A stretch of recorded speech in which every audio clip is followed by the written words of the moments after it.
اهلا بيكم في مطبخ مورا، وحشتوني جدا جدا. هنعمل النهارده برضو حاجه من اكل الشارع والبيت واللي بنحبه كلنا. هنعمل هوم ميد برجر، همبرجر سهل جدا. ومش عارفه الحقيقه ليه بيبقى فيه ازمه كده والناس بتروح تشتريه من بره وكده. انا بعمله بطريقه سيمبل جدا جدا، منتهى البساطه.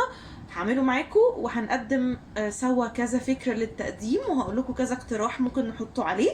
تعالوا نبدا مع بعض على طول. انا بعمله بسيط جدا، نحتاج ملح وفلفل وباربيكيو صوص وكاتشب بس. اي اضافات تانية انتوا حابينها زي ما انتوا عايزين، بس انا بستطعم بالبرجر يبقى طعمه لحمه وواضح، والنكهتين دول مع بعض بيدوله طعم هيعجبكم جدا جدا، جربوه. هنحط ملح، ده نص كيلو تقريبا لحمه مفرومه. على فكره البرجر لازم للاسف يعني يبقى فيه شويه دهون في اللحمه، ما ينفعش تبقى لحمه مفرومه صافي، ف لازم يبقى فيه شويه دهون، نسبه تقريبا 20 25%. اوكي. هنكتر الملح شويه عشان يعادل الملح والفلفل شويه عشان يعادل انه الباربيكيو والكاتشب مسكر. اوكي، مش قوي بس يعني زي ما انتوا شفتوا، 3 معالق صغيرين مثلا. وهنحط فلفل اسمر حسب الرغبه. تمام. وهنحط معلقه واحده بس باربيكيو، ده زي اللي قلته لكم اللي هو مسكر اللي انا بستخدمه، الهاني، معلقه واحده. ومعلقه كاتشب،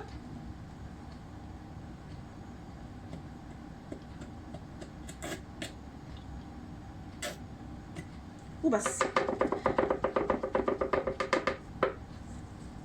هعجنهم كويس مع بعض، ما تبالغوش قوي في عجنهم، سيبوا اللحمه شويه فيها يعني مسافات للهواء علشان البرجر يطلع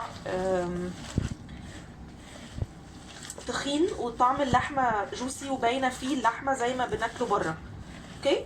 هعجنهم كويس في بعض وهرجع لكم للخطوه اللي وراها. كده انا عجنت البرجر كويس، اللحمه خلاص. نيجي بقى الخطوه اللي وراها، بتاعه ان احنا نعمله ازاي مدور. بصوا، ده غطا عندي بتاع يعني علبه بهارات او حاجه، يعني الموضوع بسيط جدا. هاتوه اي حاجه مدوره كده، اي غطا عندكم. وده كيس نايلون عادي جدا، قطعته. مش هينفع البلاستيك بتاع الكلينيك فيلم، علشان بيرول مننا ويلف وكده، فاحسن حاجه كيس عادي خالص. افتحوه واعملوه كده وحطوه جواه ببساطه خالص.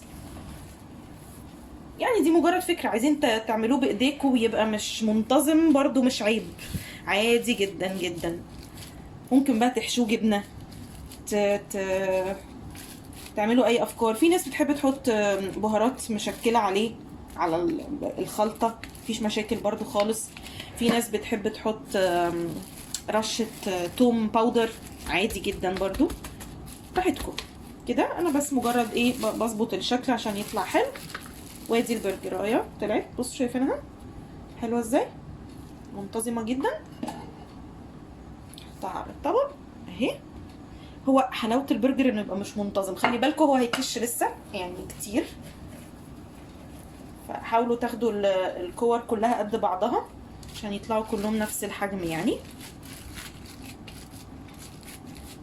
لسه هيكش، فطبعا حسب الكايزر اللي انتوا جايبينه او البن، العيش اللي انتوا جايبينه، حجم وسط كبير يعني وات ايفر.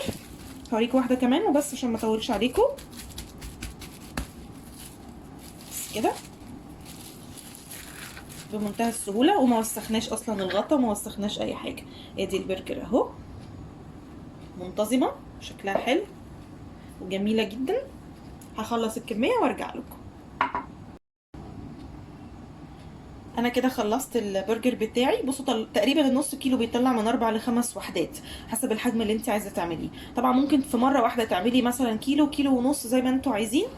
وبعدين بينهم تحطي نايلون من ده الكيس اللي استخدمناه بين كل طبقه، وشيليهم في طبق في الفريزر، وطلعي على الشوي على طول. طبعا الموضوع بسيط جدا، والغطا نظيف وما وسختيش حاجه، وفي 3 ثواني خلصنا.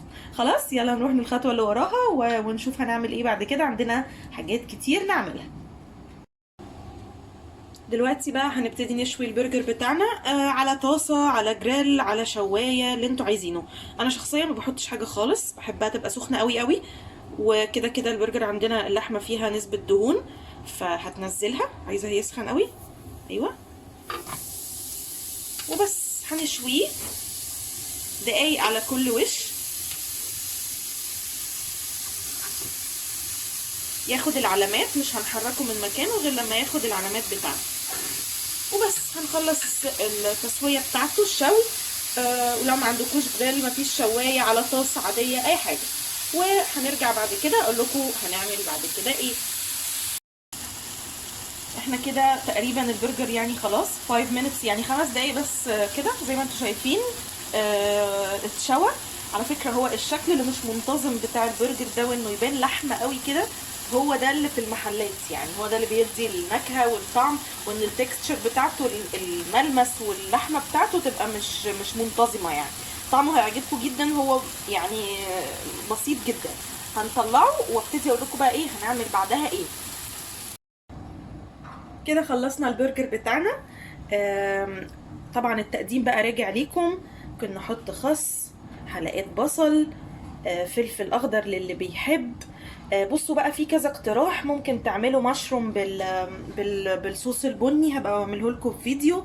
طبعا صوص الجبنه الفظيع اللي عملناه ده هتلاقوه فيديو لوحده. فاكرين الاونيون رينجز اللي عملناهم سوا، اللي هي حلقات البصل؟ اعملوها برضو وحطوا عليه على الوش بتاعه، هيبقى زي اشهر المطاعم، مش عايزه اقول يعني اسامي. وقدموه، حطوا كاتشب، باربيكيو، مستردة، مايونيز، براحتكم بقى. اقتراحات التقديم مفتوحة وحسب رغبتكم. وحطوا شرايح جبنة ما تنسوش طبعا. وبالهنا والشفا. نورتوا مطبخ مورا. وجبة سهلة وسريعة وبمنتهى البساطة خلصناها. ولحمة نظيفة، متأكدين انها معمولة في البيت، ما خدتش مننا بجد بجد ربع ساعة. بالهنا والشفا، ونورتوا مطبخ مورا.